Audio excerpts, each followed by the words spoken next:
All welcome back to my channel. ఇట్లా మీ సౌమ్య. అందరూ ఎలా ఉన్నారు? నేనైతే చాలా బాగున్నాను. అండ్ మీ అందరూ కూడా చాలా చాలా చాలా బాగుండాలని కోరుకుంటున్నాను. I'm back with another video. మావయ్య పంపించిన వీడియో అండ్ ప్రీవియస్ వీడియో చూడండి, నేను లింక్ చేస్తాను డిస్క్రిప్షన్లో కూడా. సో మా మావయ్య, మా మేనమామ, ఆయన చెప్పిన పాజిటివ్ వర్డ్స్ నాకు ఎంత పాజిటివ్గా అనిపిస్తాయో, I hope people who watch me, నన్ను సబ్స్క్రైబ్ చేసుకున్న వాళ్ళందరికీ కూడా రీచ్ అవ్వాలని ఈ ప్రయత్నం అంతా. సో నాకు నచ్చినవి చిన్న చిన్న కాంటెంట్ మావయ్య మీకు భాగవతంలో కానీ రామాయణంలో కానీ మీకు నచ్చింది ఏదైనా చిన్న చిన్న బిట్స్ నాకు పంపించండి, అవి నేను మా వాళ్ళతో షేర్ చేసుకుంటానని అడిగినప్పుడు ఆయన ఓకే చెప్పారు. So this is again video, again I'm sharing with you. So ఖచ్చితంగా చెక్ చేయండి ఒకసారి. అండ్ మార్నింగ్ లేచిన వెంటనే పాజిటివ్ అఫర్మేషన్స్ చాలా ఇంపార్టెంట్ అండి. నేను యోగాకి వెళ్ళేదాన్ని కాలేజ్ డేస్లో ఉన్నప్పటి నుంచి నాకు అలవాటు. సో వెళ్ళినప్పుడు మార్నింగ్ అఫర్మేషన్స్ ఏంటంటే, నేను లేచాను ఇవాళ, again God has given a very good day, breathe, I'm able to breathe, I'm able to see, I'm able to walk. So this is gifted by God అని అనుకోవాలట. అది కూడా లేని వాళ్ళు చాలామంది ఉన్నారు, హెల్త్ ప్రాబ్లమ్స్తో ఇబ్బంది పడే వాళ్ళు చాలామంది ఉన్నారు. ఐఎమ్ గిఫ్టెడ్ అని చెప్పి మనం చాలా హ్యాపీగా ఒక పాజిటివ్ నోట్తో డేని స్టార్ట్ చేయాలని చెప్తూ ఉండేవారు మా గురు యోగాలో. సో అదే నాకు అలవాటైంది.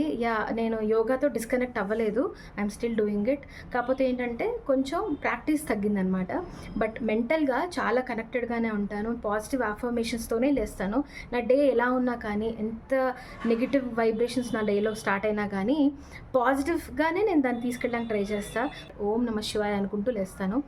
So that's what I want to tell everyone అనమాట. సో అగైన్ మావయ్య పంపించిన చిన్న క్లిప్ని మీతో షేర్ చేసుకుంటా. I'll be back with another interesting video. ఇప్పుడైతే క్లిప్ని షేర్ చేస్తాను, చూసేసేయండి. బాయ్. గణపతికిం వవామహే కవిం కవీనాముపవస్త్రవస్తవం జ్యేష్ఠరాజం బ్రహ్మణాం బ్రహ్మణస్పదాన శృణ్వన్నోతిభిశ్చేదసాదనం. మహాగణాధిపతయై నమః. లోకంలో ప్రతి మనిషికి కూడా కొన్ని జరగవలసినటువంటి కోరికలు ఉంటాయి. జరగవలసిన కోరికలు అంటే విద్య అభివృద్ధి కలగాలి, అలాగే మంచి ఉద్యోగాన్ని సంపాదించాలి, ధన సంపాదన కావాలి, తర్వాత వివాహం జరగాలి, మంచి సంతానం కలగాలి, కుటుంబం బాగుండాలి, మంచి ఉద్యోగాన్ని సాధించుకోవాలి, మంచి విద్యావంతుడు అవ్వాలి, అందరిలోనూ మన్నిక పొందాలి, అందరి గౌరవాన్ని పొందాలి, సుఖంగా జీవితం సాగాలి. ఇలాంటివన్నీ కూడా మానవుని యొక్క ధర్మమైనటువంటి కోరికలుగా చెప్పబడ్డాయి. దీనిని దోషం అనరు, దోషం కాదు. కానీ ఈ కోరికలు తీరవు అనేటువంటిది ఏదైతే ఉందో దాని మీద మనసుంచుకుని ఆ కోరిక ఎలా తీరాలి, ఎలా తీరుతుంది అనేటువంటి భావనతో ఆలోచించటం అది ధర్మం కాదు అని మనకి భగవద్గీతలో శ్రీకృష్ణ పరమాత్మ చెప్తాడు.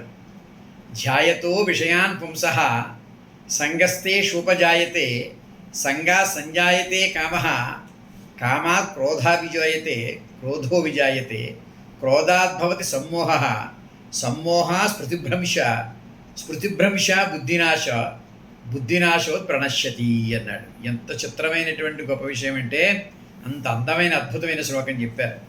ధ్యాయతో విషయాన్ పుంసః అంటే ప్రతి నిమిషము కూడా తీరని కోరిక, తీరని కోరిక ఎందు మనసు అలా ఉంచుకుంటే అది కొన్నాళ్లకు అలా కోరిక పెరిగి పెరిగి బలీయమైనటువంటి కామంగా మారుతుంది. అంటే తప్పక తీర్చుకోవాలి ఈ కోరిక అని బలీయమైన కోరిక అది. ఆ కామాత్ క్రోధో విజాయతే, కామంగా ఎప్పుడైతే మారిపోయిందో అది తీరకపోతే క్రోధం వస్తుంది. క్రోధాద్భవతి సమ్మోహ. ఆ క్రోధంలో కోరిక తీరలేదు కాబట్టి, ఎలా తీరాలో తెలియలేదు కాబట్టి కోపంతో ఉన్నటువంటి వాడు మహాకోపిష్టై సమ్మోహ అంటే తన్ను తాను మర్చిపోతాడు. అంటే కోపంతో తన్ను తాను మర్చిపోయిన వాడు ఏం చేస్తాడు?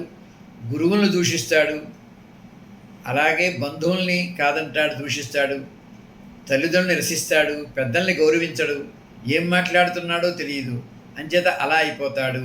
కాబట్టి ఇక్కడ కామ క్రోధో విజాయతే క్రోధ సమ్మోహ సమ్మోహ శృతి విభ్రమ మర్చిపోతాడు.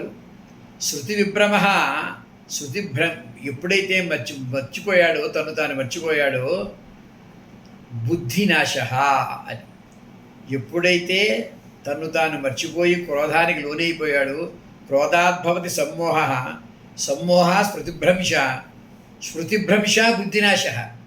బుద్ధి నశిస్తుంది. ఏమిటి బుద్ధి అంటే నిర్ణయం చేసేది బుద్ధి. మనః సంకల్పాధికారి. మనసు సంకల్పం చేస్తుంది, బుద్ధి నిర్ణయిస్తుంది. కాబట్టి ఏమవుతుంది, ఈ బుద్ధిని కోల్పోతాడనమాట. బుద్ధినాశ, బుద్ధినాశాత్ ప్రణశ్యతి, నాశో ప్రణశ్యతి అని. అంటే అదే కోరికతో ఉన్నవాడు దాన్ని వదలలేకపోవడం వల్ల అది బలీయమైనమైపోయి ఆ కోరిక తీరడానికి నాకు ఎవరో అడ్డొస్తున్నారని భావించి వాళ్ళందరినీ తిట్టి, వాళ్ళందరినీ కొట్టి, వాడంతా వాడు పిచ్చివాడైపోయి తన మనసులో తాను ఉంచుకోలేక ఈ కోపం వల్ల చాలా కోపాన్ని చెంది చివరికి బుద్ధి నశించిపోయినటువంటి వాడి పిచ్చివాడైపోయి తన్ను తాను మరిచిపోయి నాశనమైపోతున్నాడు అని భగవద్గీతలో కృష్ణ పరమాత్మ చెప్పాడు. అందుచేత ధర్మమైనటువంటి కోరిక ఏదైతే ఉందో అది తెలుసుకోవాలి. పరమాత్మ చెప్పాడు, అనన్యా చింతయంతో మాం ఏ జనా పర్యుపాసతే తేషాం నిత్యాభియుక్తానాం యోగక్షేమం వహామ్యహం అని. నన్నే నువ్వు తలచి అంటే ఎప్పుడూ నాయందే దృష్టి పెట్టి నీవు కర్మాచరణ కనుక చేస్తుంటే యోగక్షేమం వహామ్యహం, నీ యోగాన్ని క్షేమాన్ని కోరతాను. ఏమిటి క్షేమం అంటే సుఖంగా ఉండడం, బాధలు లేకుండా ఉండడం, ఎటువంటి ఆపదలు లేకుండా ఉండడం, దాన్ని క్షేమం. మరి యోగం అంటే ఏమిటి? యోగం అంటే ఉద్యోగ యోగం, గృహయోగం, వివాహ యోగం, ధనయోగం, ఇవన్నీ యోగాలు అంటారు. అందుచేత అటువంటి యోగాలు క్షేమాన్ని కూడా నీ కలిగిస్తా అని చెప్పి పరమాత్మ చెప్పాడు. కాబట్టి బుద్ధిని సక్రమంగా ఉంచుకోవడానికి మనకి సరిపడనివి తీరనటువంటి కోరికలు ఏవైతే ఉన్నాయో అది ధర్మం కాదని నీకు తెలిసినప్పుడు వెంటనే వదిలేయమని శాస్త్రధర్మం మనకు చెబుతోంది. శుభం భూయా, శుభం భూయా. ఈ వీడియో మీ అందరికీ నచ్చిందని అనుకుంటున్నాను. If you really like it, please do like, share and subscribe to my channel. ఇట్లు మీ సౌమ్య.